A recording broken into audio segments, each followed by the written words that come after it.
Les petits détails des plus grands films, bienvenue dans Aviez-vous remarqué? Après Dumbo, Le Roi Lion, Le Livre de la Jungle ou La Belle et la Bête, Disney poursuit ses remakes live de ses grands classiques avec Aladdin.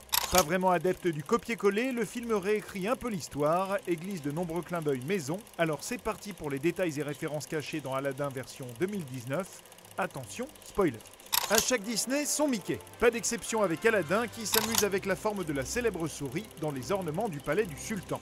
Autre symbole imparable, le célèbre château de Cendrillon qui introduit les films ou dessins animés et figure au centre des parcs d'attractions. On le retrouve en sculpture de sable juste à côté du tapis volant.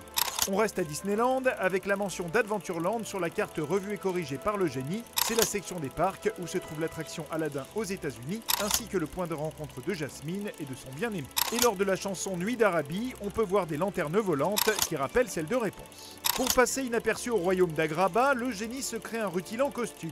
Une version que l'on a déjà pu voir dans le spectacle de Broadway, conservant ce bleu si caractéristique. Et si dans le dessin animé, la théorie selon laquelle le marchand était en fait le génie s'est tardivement confirmée, le film est plus explicite avec la présence de Will Smith comme narrateur dès le début du film. Son bateau rappelle même la forme de la lampe. Excepté Frank Welker qui doublait Abu Raja et la voix dans la caverne dans l'original, aucun membre du dessin animé ne figure au générique. On retrouve tout de même une mention dans le dessin que montre le génie à Aladdin qui reprend les designs du film d'animation. Alan Tudyk qui joue Iago est un grand habitué de Disney puisqu'il a doublé des personnages de Ralph et sa suite, La Reine des Neiges, Les Nouveaux Héros, Zootopie ou encore Vaiana. Concernant le perfide Iago, le film le met à l'honneur dans une séquence où il se transforme en oiseau géant. On peut voir une référence au roc que l'on retrouve dans les contes persans, notamment dans l'histoire de Sinbad le marin. Avec Will Smith pour incarner le génie, on pouvait s'attendre à des références personnelles. Ça ne manque pas avec ce prince fantaisiste en arrière-plan aux couleurs du prince de Bel-Air. C'est peut-être également à Will Smith, fan des Lakers, que l'on doit cette référence au jeu vidéo NBA Jam lorsque le génie s'enflamme. Le jeu étant caractérisé par ses shoots et ses dunks particulièrement brûlants. Dans le dessin animé, le génie relit le scénario pour voir comment il s'est fait avoir par Aladdin. Dans le film, il décide de revoir la séquence comme spectateur du film. Un procédé que l'on retrouvait dans l'Odyssée de l'espace ou la suite des Gremlins.